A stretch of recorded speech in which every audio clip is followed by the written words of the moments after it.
Kellemes napot kívánok mindenkinek, hogyha hétfő, akkor City Skylines, ahol tovább építjük az európai stílusú Flora városát. Jelenleg a 14. szinten vagyunk, a mai alkalommal félszintet szeretnék fölfele jutni, ami azt jelenti, hogy mivel 57 000 tapasztalati pont kell a 15. szint eléréséhez, ezért nagyjából 28 és 29 000 tapasztalati pontot kell összeszedni ebben a részben. Azt előre bocsájtom, hogy most nagyon sok építkezés fog történni, nagyon sok minden megújul, átalakul ebben a városban, és az első dolog, amit rögtön szeretnék, az itt ezt a csomópontot megújítani, átépíteni, de ahogyan minden szintlépés után kezdjük először a development pointok elköltésével. Való igaz, hogy lehetne ezt másképpen is csinálni, tehát van egy olyan lehetőség is, hogy nem költjük el azonnal minden development pointunkat, sőt, igazából, hogyha alacsonyabb szinten vagytok, akkor ez ajánlható is, mert lehetséges, hogy akkor nem tudtok kioldani olyan épületet, mint például a tűzoltós, és akkor leég a félvárosotok. De most már nekem minden alapépület ki van oldva, innentől kezdve akkor viszonylag szabadabban lehet arról dönteni, hogy mit is szeretnék. Mindenképpen ki akartam oldani a Grand Bridge-et, mert a mai részben szeretnék végre egy igazi nagy hidat is építeni. Port Shadow városában erre nem került sor, mint ahogy még Eurográdban sem, viszont most szeretném megnézni, hogy hogyan néz ki ez a nagy híd, úgyhogy ezzel összefüggésben azt is el tudom mondani, hogy nagyon sok minden közlekedési fejlesztés is fog történni, már ami az úthálózatot illeti. Ennek kezdeteképpen pedig nézzük ezt a szerencsétlen csomópontot hogyan is lehetne átalakítani. Egy olyan kereszteződést csinálnék, hogy a két autópálya egymás fölött menjen el, és akkor így felhajtókon keresztül tudjanak átjutni egyikről a másikra. Ilyenkor mindig pauzálni szoktam a játékot, mert ez így egyszerűbb, különösen azért, mert a busz is áthalad ezen a csomóponton, úgyhogy akkor most jön a teljes lebombázás. Itt még gondolkozok rajta, hogy hogyan is kéne ezt megvalósítani. Annyit előjáróban már elmondhatok, hogy ahhoz képest, hogy a CS1-ben miket lehetett csinálni, milyen lehetőségek voltak, ahhoz képest a CS2 elképesztően sokat fejlődött. Talán azt lehet mondani, hogy ez a legerősebb része a játéknak az úthálózat, ezt nagyon pöpecül megcsinálták. Nem mondom, hogy nem kell vele ügyeskedni, nem kell vele melózni, mert elsőre szinte egészen biztos, hogy nem fog megépülni, pirosan fogja kijelezni a játék, hogy azt nem lehet megépíteni, de hogyha tovább próbálgatja az ember, addig kell próbálgatni, amíg nem sikerül, és általában sikerülni szokott. Tehát ez a tapasztalatom. Itt most rögtön egy ilyen bravúrlicet kell csinálni, hogy tudillik, így menjen el a Juno Parkon keresztül menő út fölött, és nekem ez egy hirtelen ötlet volt, de nagyon megtetszett ez, hogy akkor így fogjuk be ezt a víztornyot, hogy tudnilik, aki lejön erről a felhajtóról, az Premier plánba láthassa ezt a tornyot. Egy picit arrébb kellett hozzá helyezni a nagy parkot is, itt a Move It mód segített, és akkor innentől kezdve már lehetett ezt levezetni. Próbáltam minél kevésbé éles kanyart venni, annak érdekében, hogy azért el lehessen hinni azt, hogy ez egy reális csomópont. És akkor jöhetnek a felhajtók, illetve a lehajtók. A City Skylines 2-ben a hagyományos felhajtók eltűntek, ezek az on-rampek. A CS1-ben is szerintem még inkább SimCity-s örökség volt. Most már az van, hogy a felhajtókat az egysávos úttal lehet megcsinálni. Látható, hogy nem könnyen megy a dolog, de előbb-utóbb meg fogja adni magát a kicsike. Így is van. És még hogyha nem is lesz teljesen szimmetrikus ez a csomópont, hiszen itt egy többszintes kereszteződésről van szó, jelesül 3 szintről, tehát a földszinten, a felszínen megy a villamos, egyel nagyobb szinten található az első autópálya, és a második szinten pedig a második autópálya, de az az elképesztő, hogy a CS2-ben ez már tulajdonképpen gond nélkül megvalósítható, vagyis modok nélkül. A CS1-ben mindenhez a Road Energy mód kellett volna, úgyhogy én magam is kedvet kaptam az ilyen bonyolult csomópontok tervezéséhez, pedig nem voltam igazán ezeknek a fanja. Megvan a harmadik ág is, és akkor most már csak a negyedik ág hiányzik. Ez már elvileg egy egyszerűbb történet lesz. De persze próbálom mindegyiket, úgyhogy ne egyenesen menjen, hanem bekanyarodjon. És akkor így készen is van a mi 3 szintes csomópontunk. Nem marad más hátra, mint a járdáknak a leszedegetése, illetve az, hogy az Intercity Pass-t akkor rátereljük ide, mert most jelen pillanatban eléggé hülyén megy még, de ezen mindjárt segíteni fogunk. Ez is nagyon hasznos funkció, úgyhogy valószínűleg, hogy a mai rész az arról fog szólni, egy kicsikét promózom a CS2-t.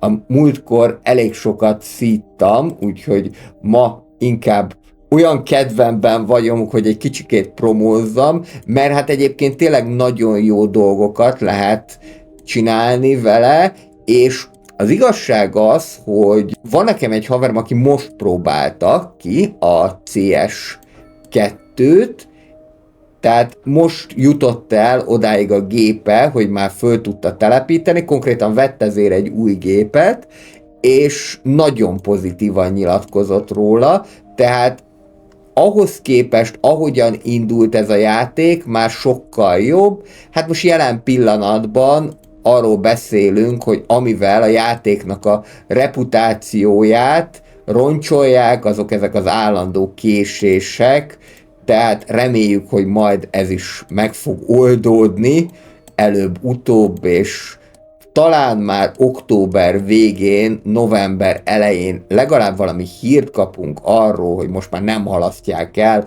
a Content Creator packeket, hanem azok rendesen negyedik negyedévben meg fognak jelenni. Itt ez alatt a csomópont alatt nyilván nem szívesen lakna senki, úgyhogy marad a fásítás. Itt nyugodtan lehet különböző nagyságú bokrokat, illetve fákat használni, és most már csak annyi a dolgunk, hogy az Intercity Pass-nak az útvonalát is megcsináljuk. Én arra gondoltam, hogy akkor nyugodtan mehet ez a busz, mivel ez amúgy is egy gyors járat, itt a felső autópályán, és akkor ide fogom ezeket behúzni, és ide természetesen még a felüljárót is meg kell majd építeni. Az az érdekes egyébként, hogy autópályán nem lehet kijelölni az útját, a nyomvonalát, csak akkor, hogyha ott megálló is található. Most már nyomvonal jó, már csak a megállót kéne kijelölni. Most már ezzel is meg vagyunk, és akkor ide még mindenképpen kelleni fog pár felüljáró, hogy ezt rendesen meg tudják közelíteni. Sajnos közvetlenül oda a csomópontban nem lehetett ezt lerakni, valószínűleg ott az autópálya lába okozott némi galibát, de kicsit arrébb igen. Nekünk ez így is jó lesz.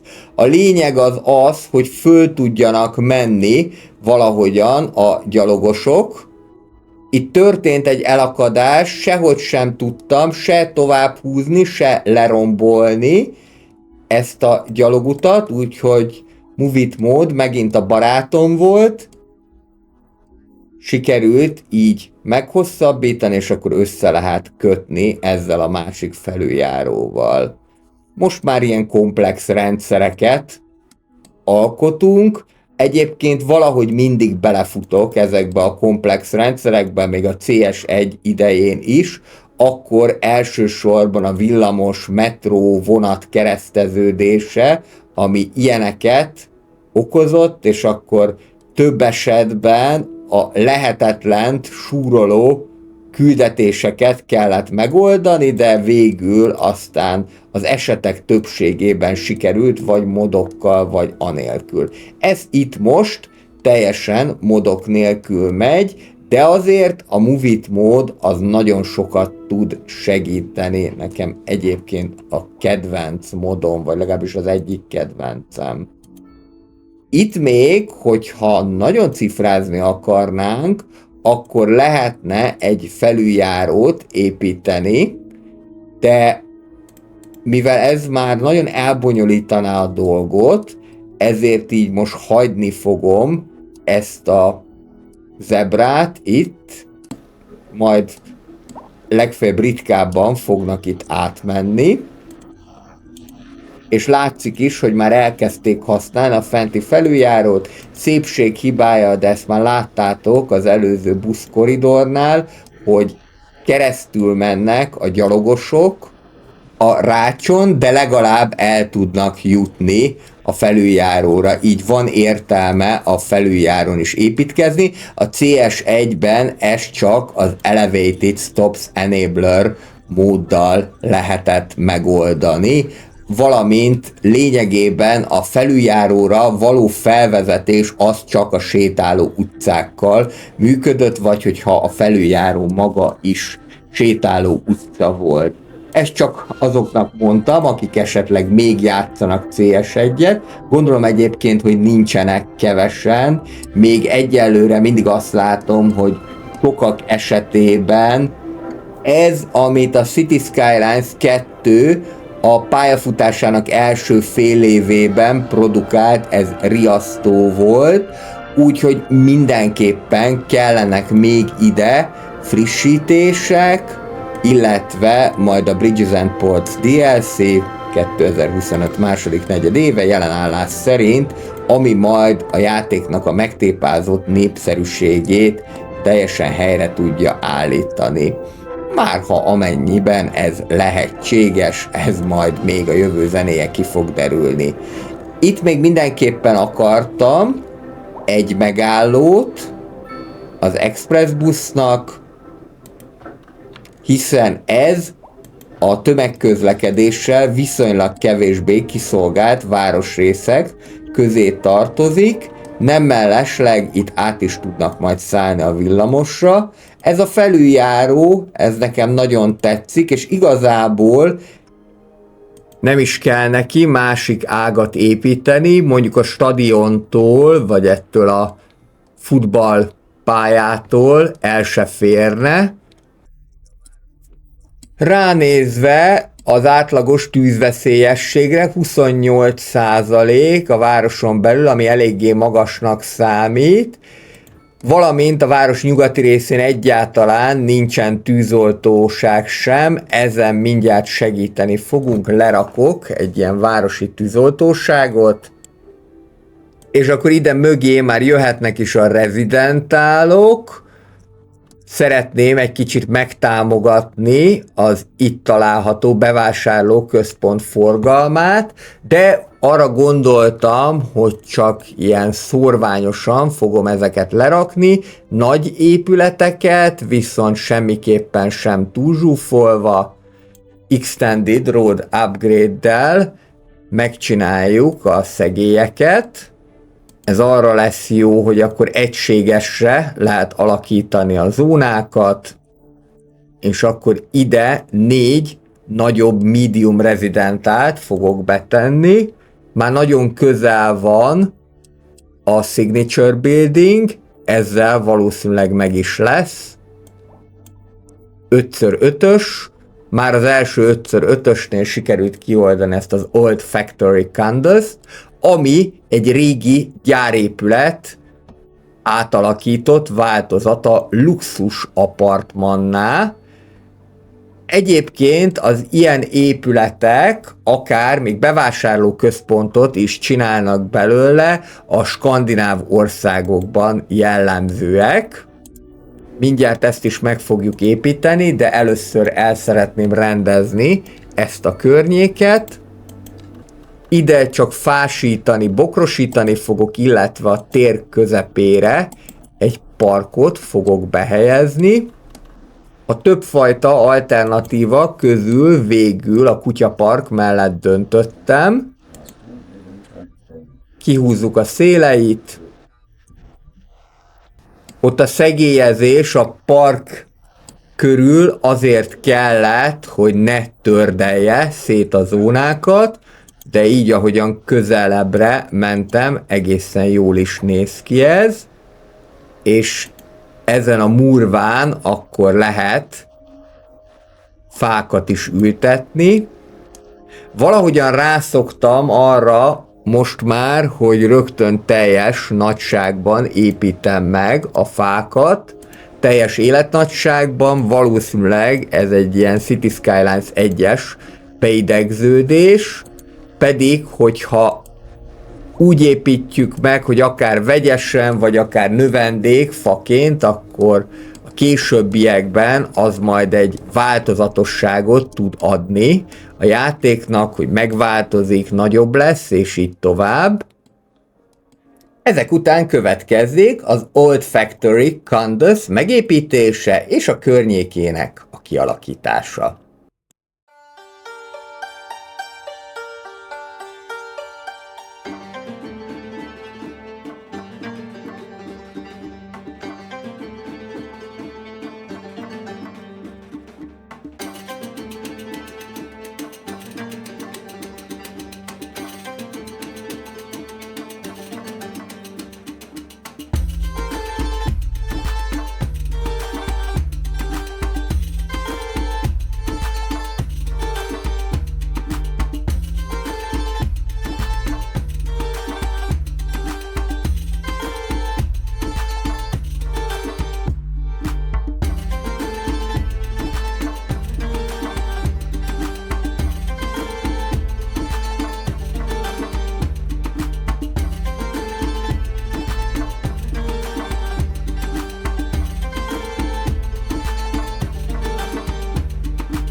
Közben sikerült még egy parkolónak a környékét is kialakítani a város nyugati részén, és már itt is vagyunk a Városháza környékén. Most feltett szándékom, hogy normálisan megcsinálom ezt a részt, ami annyit fog jelenteni, hogy két oldalán csinálok ilyen kis girbegurba gyalogutat, illetve fákkal fogom ezt levédeni, akár így is lehet, hogy vonalba lehelyezzük a fákat, de működhet ez nyugodtan úgy is, hogy akár egyenként rakja le az ember, tehát nem feltétlenül szükséges ehhez line tool. Sok esetben még egyszerűbb is, hogyha nem olyan sok fát kell lerakni, mondjuk egy 4-5-öt, hogyha sort akarunk építeni, akkor csak simán lepakoljuk őket, nem szórakozunk a line tool-lal. Azt is szeretném, hogyha szimmetrikus lenne a városháza, úgyhogy most azt csinálom, hogy kimérem itt a nagyságot, ez 144-es lesz, legalábbis annyiba fog kerülni, és akkor itt fogom és megépítem a másik oldalát is ennek. Ehhez természetesen az is kell, hogy ezt a benyúló felüljárót innét eltakarítsam. Nem fogom teljesen lerombolni, igazából csak az irányát fogom megváltoztatni, mert ha már szimmetrikus, akkor ne lógjon ez be ide. Fogom, megépítem, és akkor most jöhet a felüljárónak a visszaépítése.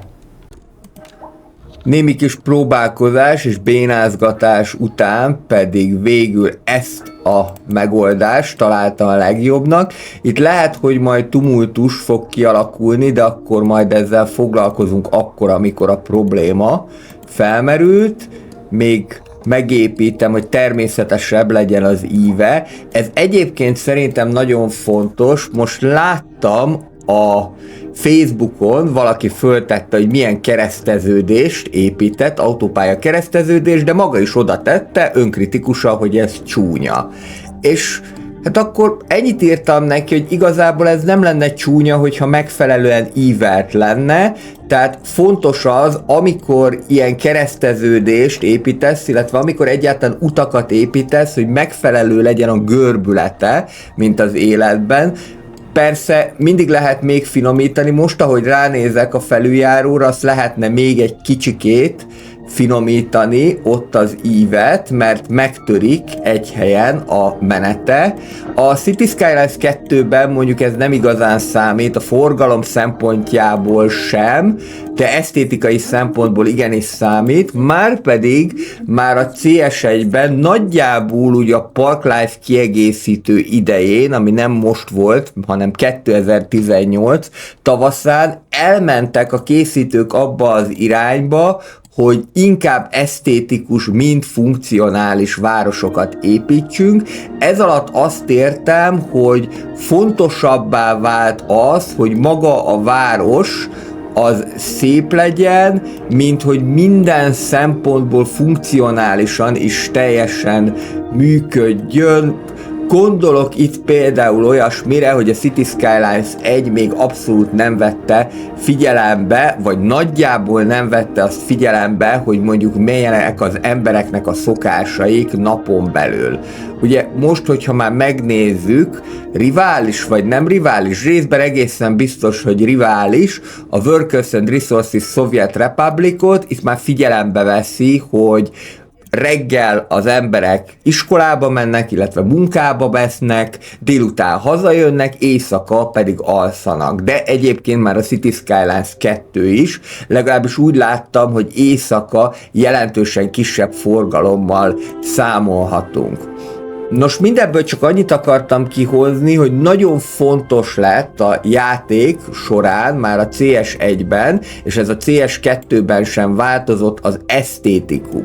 Vagyis, hogy amit építesz, az szépen nézzen ki, az természetesen nézzen ki, és ennek a videósorozatnak is az a célja, hogy minél több ilyen trükköt, fogást tudjak átadni, még hogyha én sem építek ultra realisztikus és nagyon szép városokat, de talán legalább valamilyen ötlettel tudok hozzájárulni ahhoz, hogy te is szebb és jobb városokat építsél. Itt ezt még meg kell fordítani, hogy megfelelően nézzen ki, jók ezek a virágládák is. Viszonylag korán bekerültek egyébként ezek a propok a játékba, mert annak idején pont, hogy a Park-Life kiegészítőig kellett várni, hogy 300 darab prop bekerüljön a játékba, és az akkor fizetős volt, most ezt szerencsére ingyenesen megkaptuk, de hát nyilván a Park-Life az ennél sokkal többet is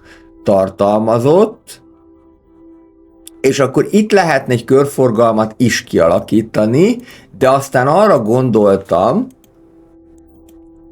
hogy egy városháza előtti térhez leginkább a szökőkutas tér illik, úgyhogy akkor fogtam a lehető legnagyobb szökőkutat, ide leraktam, és itt alakítottam ki egy ilyen kedves terecskét, különböző padokkal, illetve virágládákkal. Ezt most mindjárt felgyorsítva fogjátok látni.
És természetesen nem is én lennék, hogyha azonnal sikerült volna középre helyezni, de semmi probléma, a Move It mód az segíteni fog abba, hogy ne kelljen szétrombolni az embernek a művét. Úgyhogy fogjuk, és ezzel a téglalap alakú eszközzel kijelöljük az egészet, és eltoljuk szépen középre, tehát hogy ott egy vonalban legyen a szökőkút, illetve a középső elválasztó sáv a városházánál. Aztán az előtte található utat még azt is lehet majd fazonírozni, de az már a kevesebb. Itt az volt a lényeg, és ebben segített ez a mód, hogy ne kelljen újra megépíteni az egészet, mert hát eléggé nehéz volt ezt így is berakni, és még most is azt látom, hogy bizonyos helyeken lehetne ezt módosítani, még amikor utólag ránéz az ember, akkor is látja, hogy mit lehet rajta megcsinálni, hogy ne úgy nézzenek ki ezek a virágládák, mint hogyha az ittas gyerekek szétrugdalták volna. És most látom, hogy majd azt az egyik jobb alsó virágládát még át lehet helyezni, de majd azt akkor később megtesszük. És ide is jöhet még egy fasor, egy 2-3 fával, ezt le lehet zárni, akkor viszont lehetőleg már legyen egységes. És itt jöttem rá, hogy igazából így is működik, hogyha csak így lerakom ezeket. Így néz ki akkor most a városháza és környéke.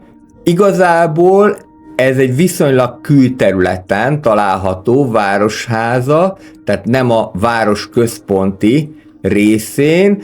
Az majd még egy jó kérdés lesz, hogy valóban építsünk ki ennek a Flora városnak egy város központot, mert jelenleg ez úgy néz ki, hogy több központja is van ennek a városnak, ami alatt azt értem, hogy a főpályaudvar és környéke, a buszpályaudvar és környéke, illetve akár a városháza is lehetne a városközpont, de majd ezen változtatni fogunk, akkor lehet, hogy éppen majd ezt a városházát is el fogom költöztetni. Most jelenleg egy ilyen külvárosi elhelyezéssel ezt meg lehetett oldani. Haladjunk tovább öles léptekkel. Az első Light Commercial Signature Building felé, még mindig nagyon messze vagyunk. Talán már a felénél tovább haladtunk, de még ez messze van attól, hogy a mintegy 4000 kockát kijelöljük, ami csak az első Signature Buildingnek a feltétele, viszont akkor majd rögtön 2 fogunk kapni, mert mivel elővételbe vettem meg a játékot és a nagyobb csomagot, ezért járt vele együtt a San Francisco kiegészítő is, ami majd a Muscle Car Garage is magába fogja foglalni, ami nem európai épület, de valami miatt mégis az európai épületek közé helyezték el. Még egy ilyen kis kedves terecske, ezek a gazebók, vagyis kis pavilonok nagyon jól tudnak kinézni, ehhez keresek megfelelő fákat, illetve bokrokat. Ez a poplar, vagyis a nyárfa pedig megfelelően kiegészíti az ilyen kedves terecskéket. Ez a kedves terecske egyébként nem az én agyszüleményem, hanem a SimCity társadalmakban láttam először, amikor a vidámparki stílusú várost építettük. Azt a videót is érdemes megnézni. A SimCity társadalmak nevezetű játék szerintem egy méltatlanul elfeledett városépítő játék a SimCity-nek, az egyik spin-offja. Ide be is linkeltem a elérhetőségét, úgyhogy ott el tudjátok érni a SimCity társadalmak 2 darab videót. Eddig kapitalista várost építettünk, illetve vidámparki város, de terveim szerint a jövő hónapban, vagyis októberben meg fogjuk építeni az ipari stílusú várost is, tehát akkor egy igazi, régies hangulatú, mégis ipari pusztulatot fogok fölépíteni majd az egyik reszombati tartalomban. A műsor ajánlónk után pedig folytassuk tovább az építkezést, próbálok választani a különböző propok között. Az egy picikét rossz, hogy ez alá a pergola alá nem lehet oda tenni már a különböző asztalokat és székeket, tehát ez csak önmagában állja meg a helyét, de így is jó lesz szerintem. És akkor tovább az egy fás rendszerben, ami azt jelenti, hogy darabonként rakom le őket, ilyen kevés fánál ez teljesen jól el fog menni. És úgy látom, hogy a városháza az már nem is fog bővülni, mert minden toldalék épületet megépítettem. Ha még majd erre szükség lesz, akkor a későbbiekben el lehet költöztetni. A mai rész az amúgy is arról fog szólni, hogy nagyon sok mindennek költözni kell. Itt elsősorban az oktatási intézményekre gondolok, mert hogy kell helyet csinálni a különböző rezidentáloknak és kommersáloknak, mindjárt ez fog következni, előtte azonban le fogom védeni megfelelően itt a villamosnak a környékét, ne mászkáljanak be a villamos alagútba, nem mint hogyha ilyen szándékuk lenne, bár hogyha lenne benne egy ilyen játékmechanika, és figyelni kéne a biztonságra is, akkor már lenne értelme ezeket a propokat megépíteni. Most az a problémám ezzel, hogy jó, hát vannak ezek a propok, nagyon sok ilyen prop van, de igazából a játék nem ösztönzi, hogy ezeket építs, egyetlen egy dolog az, ami ösztönzi a szép érzéke az embernek, legalábbis a propokat. A fák esetében ott a zajcsökkentéshez mindenképpen hozzá tud járulni, hogy környezetvédelmi szempontból ez hogyan néz ki, az már más kérdés. Az biztos, hogy bármilyen pusztulatról legyen szó, hogyha néhány fát oda telepítesz, akkor már is sokkal jobban fog kinézni. Flora városa meg amúgy is arról szól, hogy mindenhova fát és bokrot, illetve ezeknek a különböző variációit telepítjük. Ránéztem közben, hogy állunk itt az iskola környékén. Újabb toldaléképület már nem fog elférni, mert az már túl van az iskolának a hatósugarán, úgyhogy ide is jöhetnek akkor különböző kisebb üzletek, a városháza mellé, illetve szomszédságában ez amúgy sem néz ki rosszul. Aztán azt a furcsa alakú commercialt majd ki lehet bővíteni, hogy teljesen töltse ki a zónát, de előbb megvárnám, hogy mi az, ami oda épül, és akkor lehet majd erről gondolkodni. Azt mondtam, hogy a mai rész a nagy költözéseknek az ideje. Itt még mindig nagyon sok olyan gyáripari üzem van, ami nem talál alkalmazottat, aminek az is az oka, hogy nem laknak túlságosan sokan a közelében, úgyhogy arra gondoltam, hogy akkor itt ezt a Caligot, ezt el fogom költöztetni valahova máshova, és ide felhúzok egy teljesen új lakótelepet.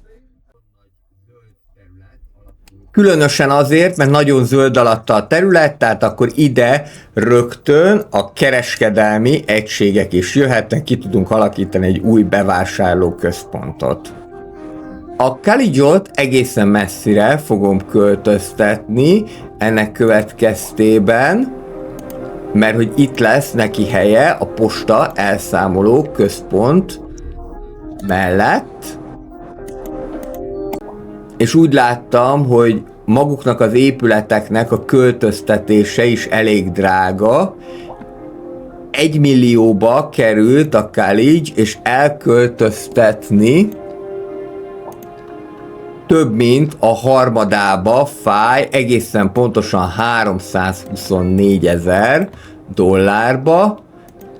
Nyilván ez ilyenkor, amikor már megint a 10 milliót ostromoljuk, akkor már nem akkora probléma, de kezdő városoknál azért ez még igen komolyan gond lehet. És akkor itt lett nekem egy szép nagy üres terem, amit kiválóan föl lehet használni, majd arra, hogy egy új bevásárlóközpontot hozzunk létre. Ezzel összefüggésben pedig, hogy ennek a bevásárlóközpontnak forgalma is legyen, megfelelően kiépítjük itt a lakótelepet is, high density rezidentálok, illetve low wealth rezidentálok formájában.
így alakítottam ki akkor ezt az új lakótelepet és bevásárló központot.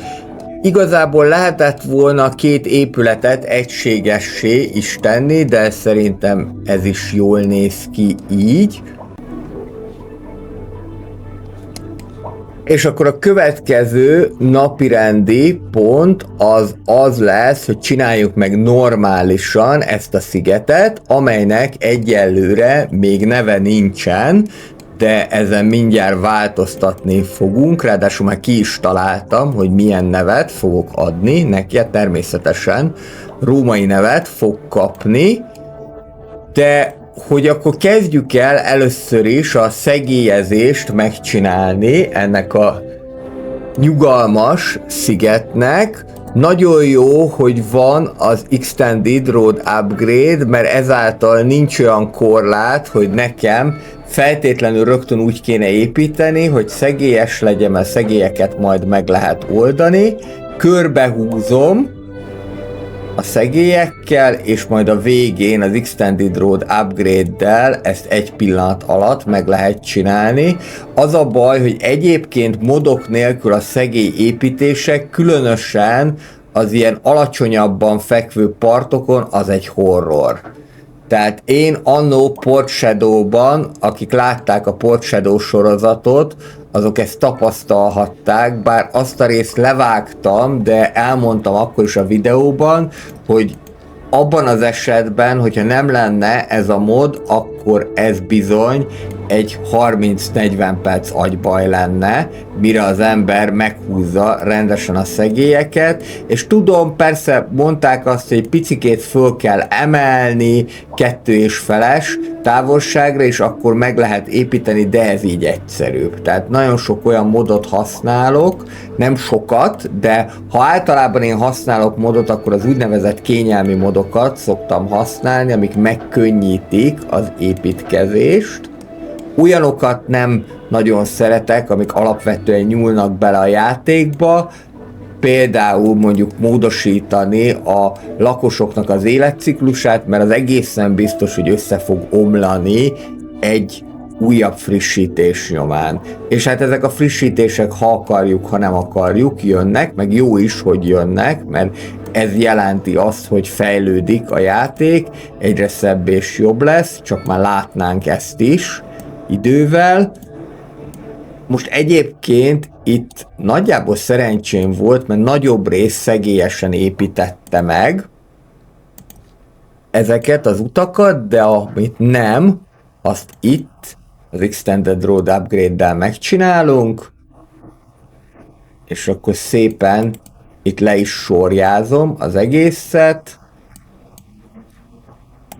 Persze lehetnek így is kiálló részek, én nem mondom, de azokat meg lehet oldani, majd kövekkel, esetleg valamilyen zöld növényzettel. Ugye a játékból jelenleg még a moszat az hiányzik, ami a CS1-ben már benne volt. Addig másfajta megoldást kell találni. Jöhet így a szigetnek a másik részén is. Aztán majd, ha egyszer lesz Bridges and Ports kiegészítő, akkor ide akár én egy kisebb kikötőt is el tudok képzelni. Nekem van egy ilyen Ellis Island érzésem, ugye az Ellis Islandre jöttek, ez a Szabadságszobor szigetének szomszédságában található New Yorkban, és az Ellis Islandre jöttek a bevándorlók annó.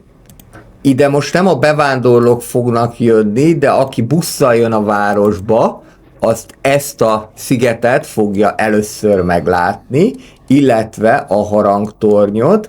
Éppen ezért úgy gondoltam, hogy valami olyan nevet kéne ennek a város résznek adni, ennek a szigetnek adni, amely kifejezi megfelelően a kezdetet és a véget is.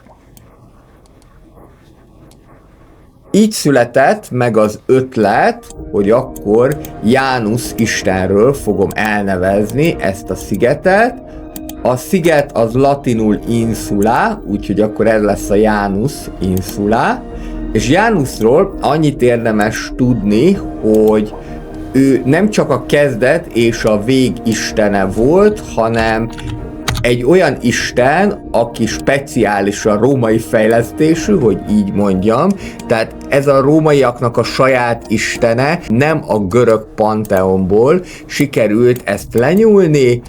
Ő volt minden kezdetnek és minden befejezésnek is az istene, és a templomát csak akkor tartották nyitva, hogyha a rómaiak háborúban álltak. Na most, mivel a rómaiak tipikusan háborús népség voltak, ezért általában Janus temploma az nyitva állt, de pont Numa Pompilius, a Romulus utáni második király, tehát Rómának a második királya volt Numa Pompilius, és ő volt az, aki többször is bezáratta Janus templomát. Elvileg ő egyértelműen egy mítikus király volt, tehát nem biztos, hogy egyáltalán létezett, de a mondat szerint 46 éves uralkodása alatt egyszer sem háborúztak a rómaiak, nagyon békeszerető volt, Numa Pompilius a naptárrendszert is reformálta, valamint bevezette a Vesta szüzeknek is a kultuszát, tehát egy igazán prosperáló és békés korszakot élt meg Róma az uralkodása alatt. Amikor pedig ki kellett nyitni Janus templomát, az azért volt, mert hogy megtámadták a rómaiakat, de ő maga nem kezdeményezett hódító háborúkat. Nem úgy, mint a későbbiekben az utódai. Így pedig akkor a Janus név az megfelelő lesz ennek a szigetnek. Igaz, hogy a népnyelv az használja a Janus arcút is, amely a kétszínűségre utal, de itt ebben az esetben nem erről van szó, ugyanis Janus egyébként egy kétarcú isten volt, tehát valóban ilyen értelmezése is van neki. De lehet, hogy maga Flora város is, majd ahogyan kialakul, két arcú lesz egy kisvárosias része, meg egy nagyvárosias része, ezt majd még a későbbiekben úgy is eldől. Most már arra jöttem rá, hogy az a legjobb, hogyha fölírom egy-egy rész elején, hogy én mit szeretnék csinálni az adott részben, mert akkor hatékonyabban és gyorsabban tud építkezni az ember.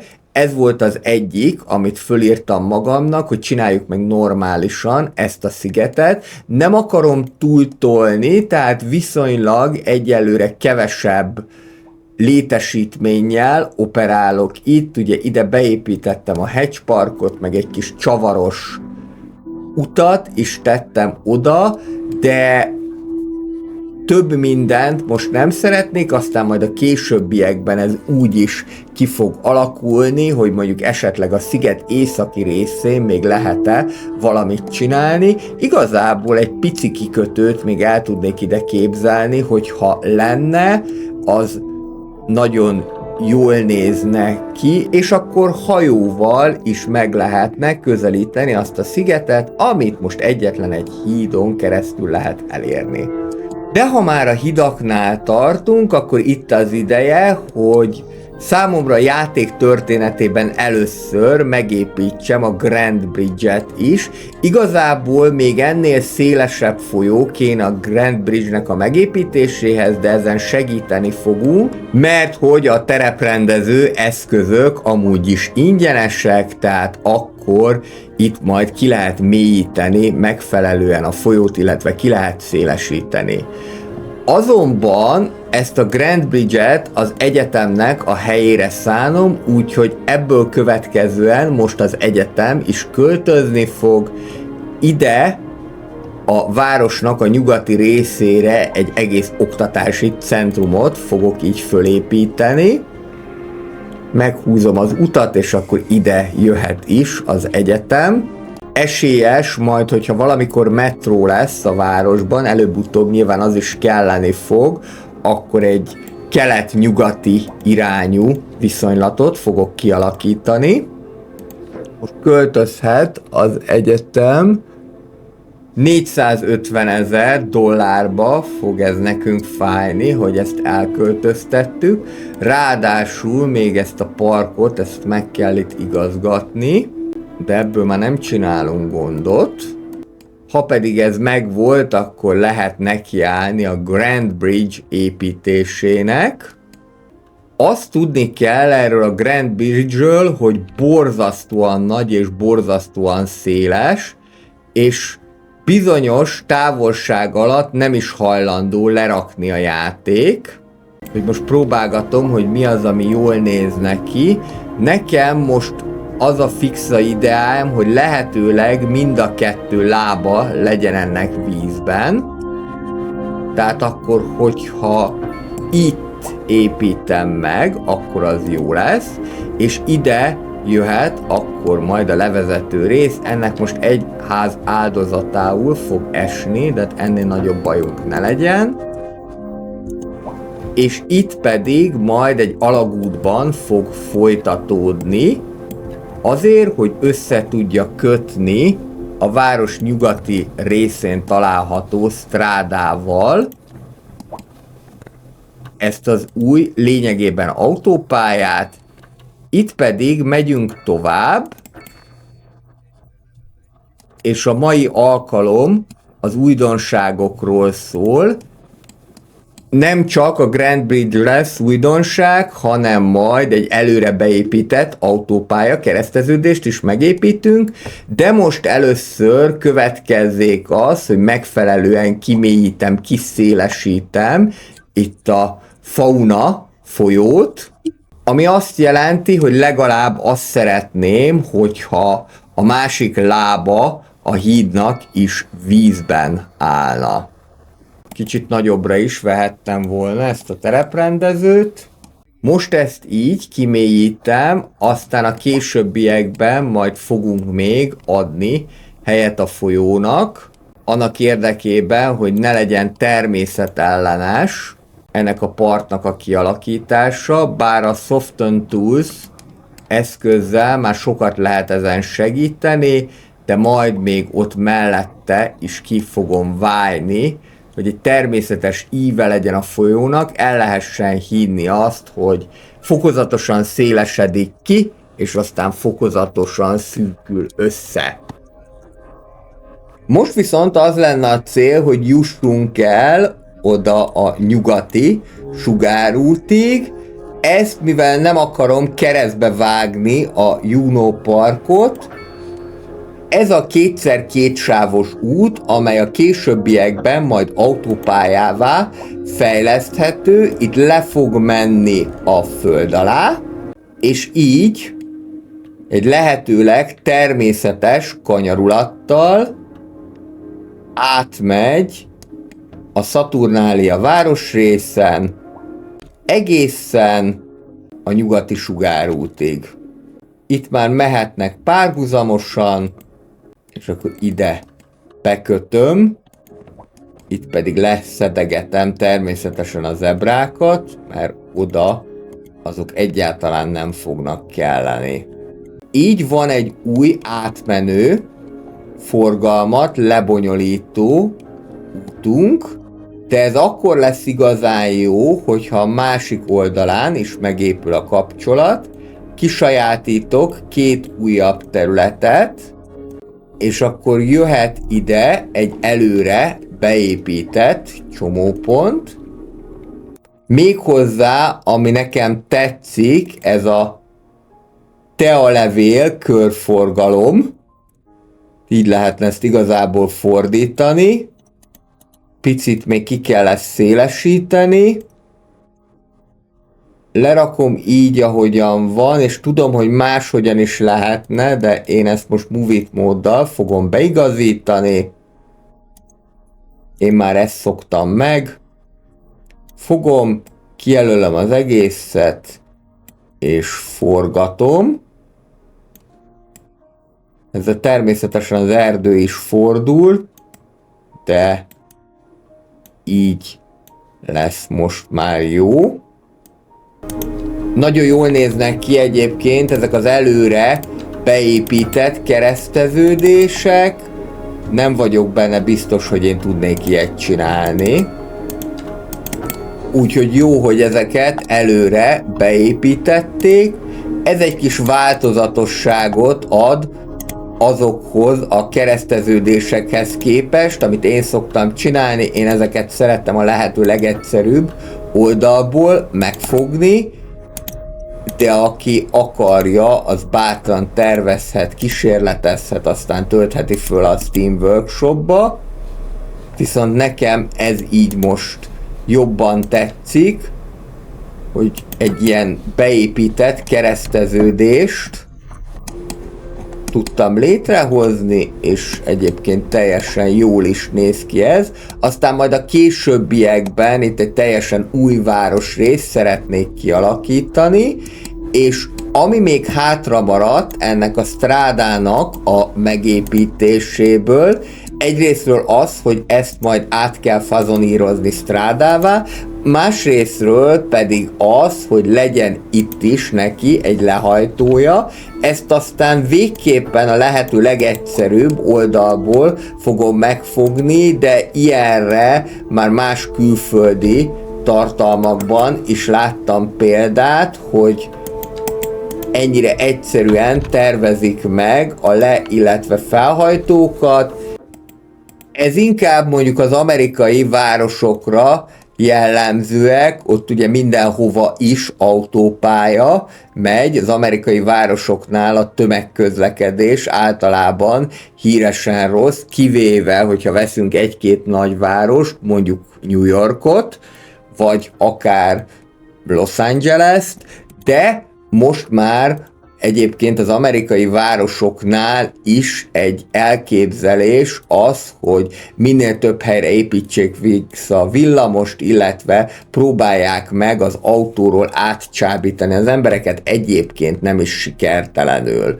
Végig, ahol lehet, megépítem autópályává ezt az utat, viszont a Grand Bridge környékén azt nem tudom, mert akkor azt csak szétbarmolná a Grand Bridge-et, úgyhogy ott majd le kell lassítaniuk az emberkéknek, és akkor ide a két oldalára pedig ki lehet alakítani lakóépületeket, vagy akár kereskedelmi negyedeket is. Egészen szép forgalmat sikerült generálni, lehet, hogy tetszik nekik ez a tealevél kereszteződés, és ide akkor egy hatalmas nagy terület áll rendelkezésre, ahol megfelelően ki lehet alakítani egy új lakókörnyezetet. Valóban sötét sárga a terület, de most nem erőltetném feltétlenül ide a kammersálokat, mert nem szeretném, hogy a meglevőek viszont tönkre menjenek. De azért egy picit ebből is fogunk majd építkezni. E terület átalakításának pedig az az alapelve, hogy épüljenek ide low-wealth, rezidentálok, vagyis bérházak, illetve közepes sűrűségű lakóházak.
így néz ki akkor az egyetem város megújult része, ami tulajdonképpen most már nem is egyetemváros, hogy eltettem innét az egyetemet, de majd találni fogunk neki valamilyen új nevet.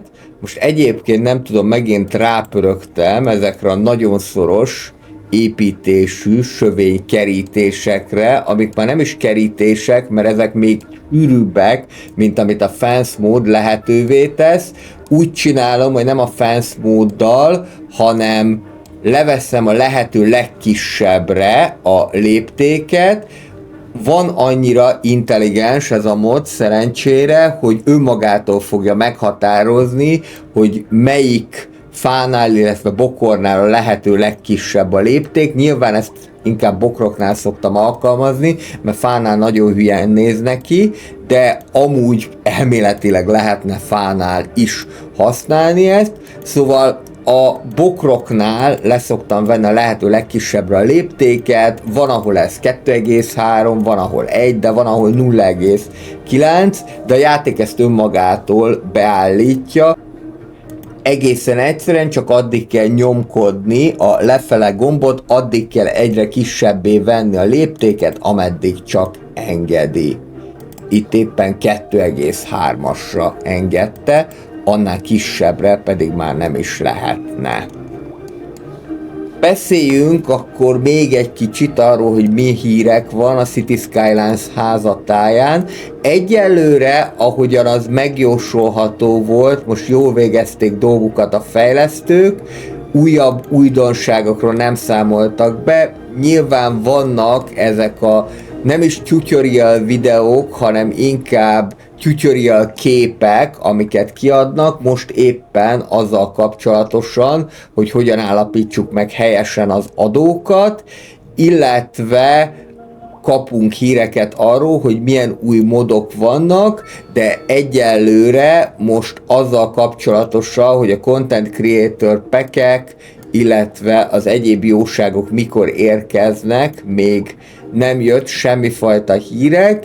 Én most, bár nem vagyok jó jóslásban, de azt tippelem, hogy valamikor október vége fele fog megtörni a jég, és talán október utolsó hetében fogunk majd híreket kapni arról, hogy akkor mi a helyzet ezekkel a Content Creator packekkel, de hogy őszinte legyek, a harmadik halasztás után már nem vagyok túl optimista, pedig születettem optimista vagyok, ezt a nyilas csillagjegy is indukálná, de most nem vagyok arról meggyőződve, hogy nem fogják még egy negyed évvel elhalasztani. Hát remélhetőleg maga a projekt azért nem fog behalni.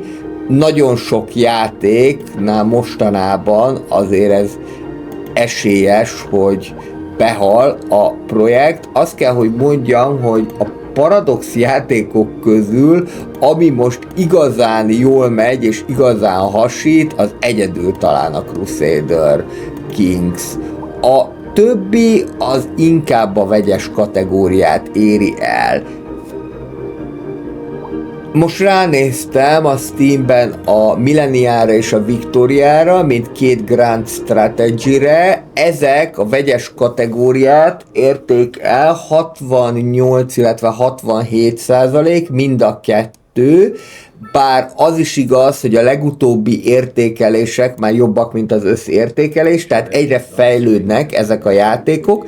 Ebből csak annyit akartam kihozni a City Skylines-ra vonatkoztatva, hogy a City Skylines is természetesen fejlődik, és egyre jobb lesz, de még türelemmel kell lennünk ez iránt. Most már nem is igazán azzal kapcsolatosan, hogy jó lesz a játék, mert mondom, akik már újonnan próbálják ki, azok már erről általában pozitívan nyilatkoznak, hanem azzal kapcsolatosan, hogy mikor fog bővülni a játék, és főként, hogy ezt a bővítést megfelelően tudják a készítők prezentálni, megfelelően tudják produkálni.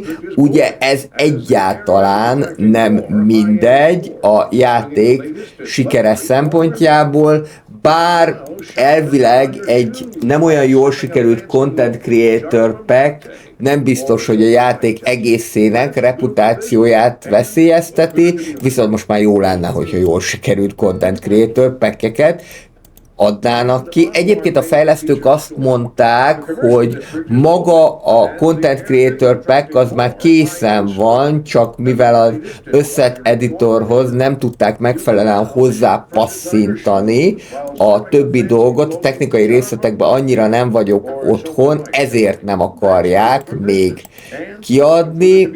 Hát jó, legyen, bár én a büdös életben nem használtam Asset Editort, és szerintem akár a nézők, akár a játékosok többsége sem használt ilyesmit, de akkor rendben építsék meg előtte az alapjátékot, és utána legyenek akkor kiegészítők. Más kérdés, hogy ahogyan ez így 2023. október 24-én megjelent, az erősen az Early Access-re hajaz, de a Paradox játékok nem szoktak Early Access-ben kijönni, vagy csak nagyon ritkán van erre példa.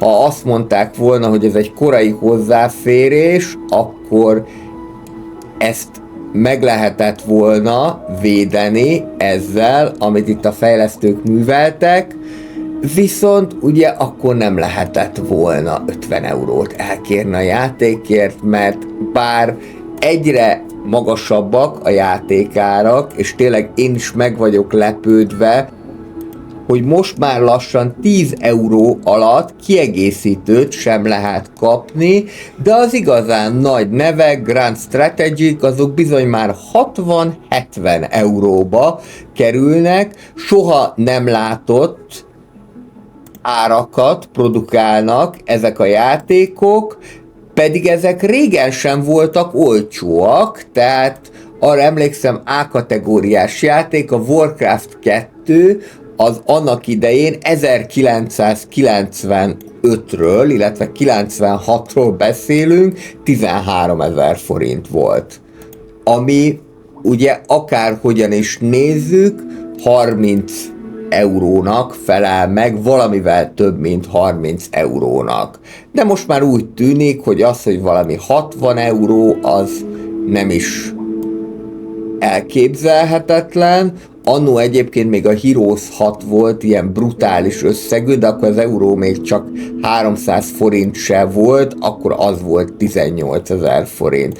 Most a 60 meg a 70 euró az 24, illetve 28 000 forintnak felel meg, tehát ennyibe kerülnek, és ezzel számolni kell, hogy ez valószínűleg nem lesz olcsóbb.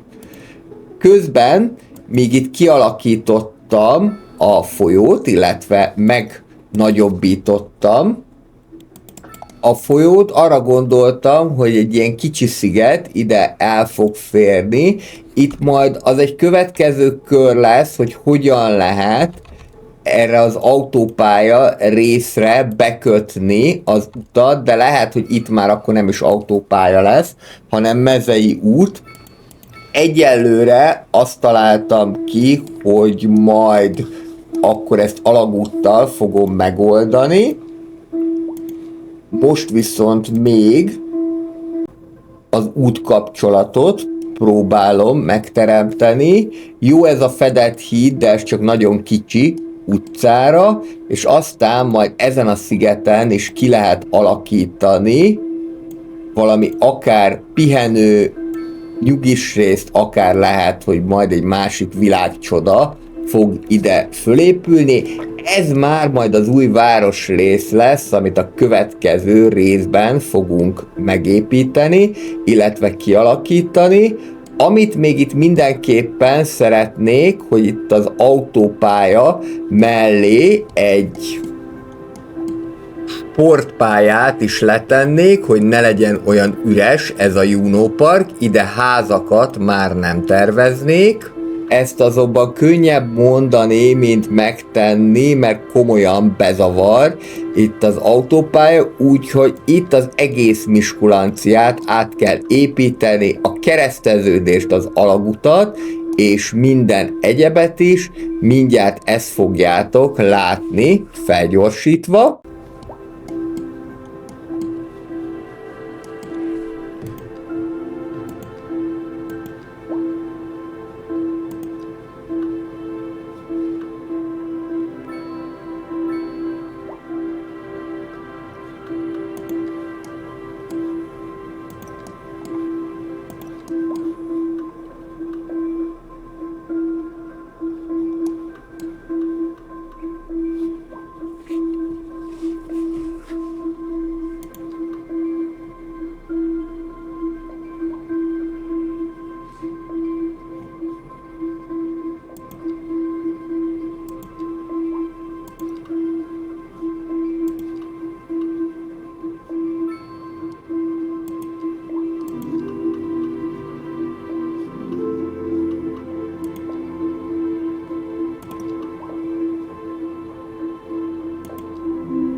Ezt pedig azért is hagytam benne, hogy lássátok, hogy mekkora macera egy ilyen kereszteződést átépíteni.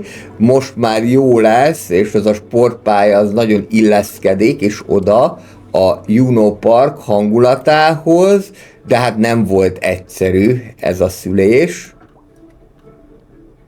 Ide pedig még kerülhet egy gyalogút is, valamint nem feledkeznék el a fásítás, bokrosításról is, ami egyébként nekem nagyon hiányzik a játékból, és jó lenne, hogyha majd nem csak modok útján kerülne bele, de lehet, hogy most már föl fogok nézni az összet modokra is, mert egyelőre összet modot még nem használok, egy-két ilyen kódmodot, a Move It módot, illetve az Extended Road Upgrade-et használom, de ezek inkább ilyen kényelmi módok, szóval hogyha ami lehetne a játékban, és jó lenne, hogy ha lenne, az a többfajta és színesebb virág. Mert jók ezek a fák, de azért mindegyik zöld, illetve ilyenkor ősszel mindegyik sárga színben pompázik, viszont egy többszínű, virágos kert, ami nem virágládákban, hanem csak úgy egy ilyen ültetett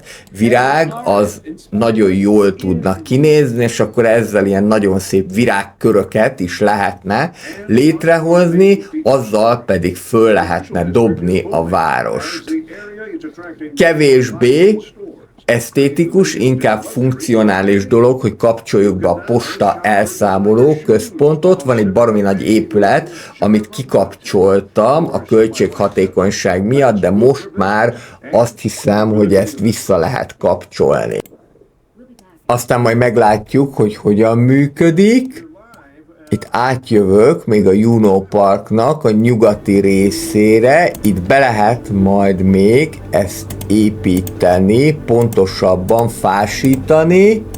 Most nekem nagyon bejön ez, hogy itt sorba rakom le ezeket a nyárfákat, és akkor itt is ki lehet alakítani ennél a furcsa formájú résznél egy ilyen teret.